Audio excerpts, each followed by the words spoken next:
All right, we're here at the Gubagoo booth. Have some new friends and some old friends, or an old friend, not that you're old. We got Brad Title, president and founder of Gubagoo, and I'm going to let Carlito and Stephanie introduce themselves. Yeah, Carlito Mojica, LaFontaine Automotive Group, Retail Development Senior Manager. Stephanie Skinner, LaFontaine Automotive Group, our corporate marketing director. All right, Stephanie, just give me a little overview of the group for people who probably know already, but we're going to assume they don't. Okay. Assuming they don't know, tell me about LaFontaine. So we've got 45 locations across Michigan. Majority of those are in southeast Michigan, the Detroit area, but we've got mid-Michigan, Lansing, and Grand Rapids. Pretty much all of we have every domestic brand, all of the imports. Where we're growing still is in the Highline luxury side of things. So got it. Just a little mom and pop shop. Perfect. Got that. So we're here at the show. Lots of traffic, lots of conversation around data and AI. Everyone's got questions. Brad, you've had so much traffic in the booth. When people come in, what are the things you're hearing most, and what are you telling them? So there's a lot of good conversation with all the stuff that we're promoting and pushing this year. I think that one of the biggest topics around Curator is activation of the data. Explain what Curator is. Let's start at the beginning. Curator is a consumer data platform, and it consolidates all the unstructured data so that it can normalize the information across an enterprise and create unified profiles. And what makes it highly unique is the fact that it can inject the profile back into the CRM, into the DMS, with all these additional benefits like unified data hygiene that updates the duplicates and enriches the information so that the CRM has data sets that they don't usually possess today, like the remaining payments, the equity, all the event marketing and actions of a consumer, so that the salespeople, the people that live in the CRM, they have all the key information that Curator needs in the tool where they live, not as a siloed solution. So, activating is a very big common theme, and really breaking the silos and trying to figure out how to bring that really important information into the tool where everybody lives and resides. Yeah, I mean, that is the theme. It's a legendary issue inside the auto industry. And, I was speaking with some engineers that have come from outside auto into the auto industry. And I said, you guys were probably really confused when you showed up, weren't you? Like, why is that there? And why does that talk to that like that? And how come that can't do that? And so it's nice to see that we're starting to catch up with how data is moving outside the industry through tools like this. I'd love to talk about how you all are deploying this in the operations standpoint, but also in the marketing standpoint. So let's start with operations. How are you deploying Curator, and what are the differences it's making? Well, I think the biggest thing is it gives us a full sense of each client in our DMS, our first-party data. So when you have a larger enterprise with multiple stores, now there's one client record, and you can see all of the client records across the entire enterprise. So you're not seeing fragments and trying to do the math, right? It's showing you all the sold vehicles, all the parts that were ordered and purchased, all the service history. So, and how that works out for the salesperson, now I have a better conversation about the opportunity, right? And it's not just wondering or guessing or have to go to the office to pull an old deal. You have all that information that cascades in that. And I think the third thing that, how do we start to get this thing going is making sure the salespeople don't have to log out to another system to grab everything. Everybody loves doing that. But it's so fun. Yeah.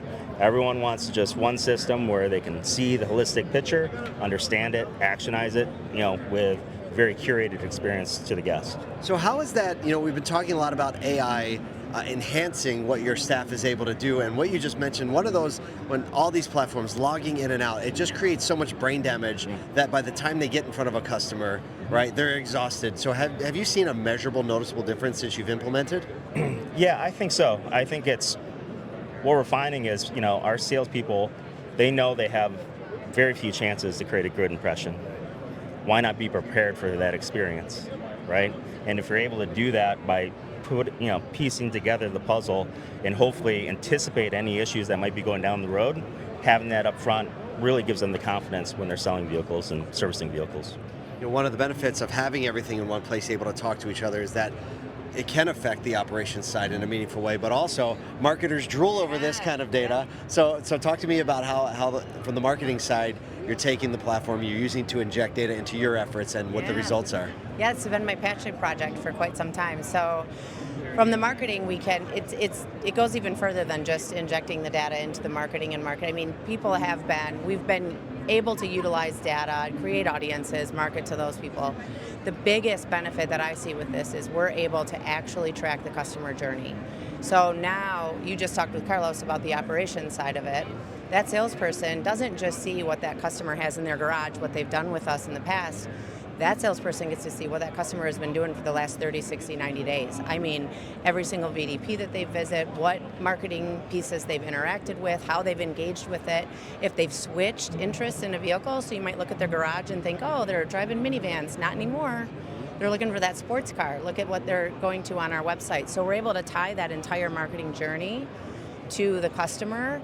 That salesperson has a full view of what do they have in their home, what have they done with us in the past, and now how are they engaging with the marketing materials that we're pushing out in front of them. So it's that part's awesome. You also asked about the AI. I get super excited about this. I can't tell. So the sales for a salesperson, they're looking at this customer, they've got a lead that's come in. Now we've got, maybe they haven't even submitted a lead yet, but we've got a data up that comes in. We know the customer is on our website. The customer is engaging with emails that we've sent out or text message, SMS, whatever it is that customer is looking at.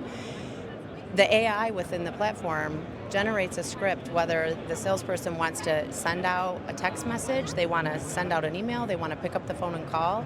They can literally read through a script in seconds and be prepared for that phone call and quickly start to engage with different types of vehicles to know the key talking points to engage with that customer. So overall, for the customer, it should provide a really quick and seamless experience, and for the salesperson, like Carlos said, gives them the confidence to have everything right in front of them and make those phone calls. And then I get to tie it directly back to, like, you think your marketing isn't working? Let me show you how it is. See, that's every marketer's dream, right? 100%. Like, can actually show you that, and everybody can be as articulate as their mother always wished they would be, right, when they graduate.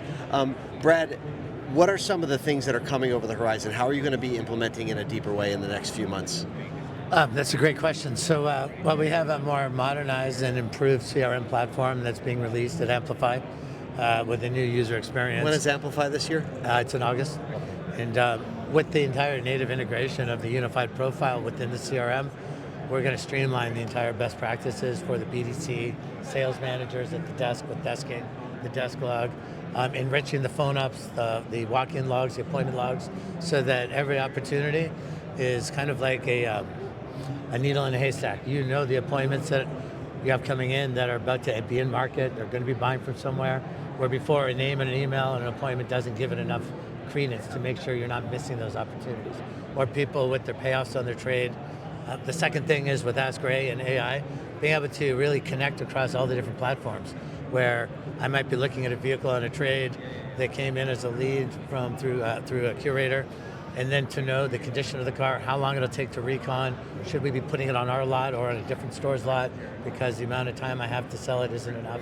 So really using AI to be able to bring a level of intelligence that's repeatable and consistent across leadership, sales organization, again, the lead nurturing, using AI to help in the response management while assisting the salesperson so they're still involved. You don't want to remove them 100% from the equation. Never. As much as I'd like to say AI is perfect, it's not. Yes. But it's certainly highly assistive, and you can make it cross-functional for the different users and departments. As I think about all of these things and all the silos breaking down in operations and marketing, really the sum of all that should be retention, Yes. right? Because we have better client experience. People are getting the information they want. It's relevant information. It's timely. They're not getting barraged. So have you seen a tie back to retention? And is that something you're trying to operationalize in a deeper way? I think in the early times, it was really hard to recognize that, right? Yeah. And I think now we're starting to create some data sets where we can identify the trends now. So it's something to be discovered, if you will. What we see, though, is just different ways that we can be creative about retention. What really matters to the guest. How do we make it more convenient? How do we, reduce the friction, right? And have a better sense of communication that's consistent, right? And if we're able to do those things, I think we can see that trend go exactly where it needs to go. That's kind of plays in line with our entire VIN analysis, where, when you turn on a CDP of sort, you got 40,000 VINs. How many of them are sold-only customers, service only? Yeah. Were they bought and service? Are they active? Are they inactive? If they're inactive, how do we reactivate? while we manage the one-to-one relevant messaging on the retaining of customers. So you can see, and that all ties into audience management, how to generate the right audiences for all these different segments to make sure that you're talking to the right person at the right time with the right message and it's relevant, where a lot of tools, they're very generic within the audience models. They become more campaign-like. This is designed to make sure we are talking to every VIN in the DMS, every customer in the CRM. Stephanie, we only have a few minutes left here, That's okay. but talk about how you view and how you execute retention and nurturing across the marketing ecosystem using some of this data. Yeah, so we're able to, we generate our audience, so we essentially go in and select like what types of criteria do we want for specific campaigning. So we generate that audience, and then we curate, with the help of the AI and the platform, we curate campaigns that are set up to go out and deliver to these customers at the right moment, like Brad just described. We're talking about them to the specific need at that moment. So once we know that customer is purchased and gone in, they come into our service cycle, and we're able to communicate with them to bring them back. We need them to come back into our service center. If we lose them out of our service lane, we're likely going to lose them as a sales customer down the road. So we're able to send out communication that's relevant to them, but based on where they're at in that journey, keeping them in our service lane, but then also giving them options that they might need when it comes time to look at trading up, trading in, turning in their lease, regardless of whether it's a purchase or a lease customer. We're able to address the needs that they have at that moment. So. Well, I mean, it sounds like there's something for everybody if you're paying attention to long-term value and making sure the data is doing everything that you need it to do. Stephanie, Carlito, Brad, thank you so much for building tools. Thank you for sharing your time and how you're executing those. I know it's helpful to so many people out there. And I do believe that when we execute better with unified data across platforms, I think the customer experience overall and the customer perception of our industry overall gets better, which is what gets me excited. So thanks for giving us a few minutes today. Yeah, Thank you. We appreciate Thank it. you.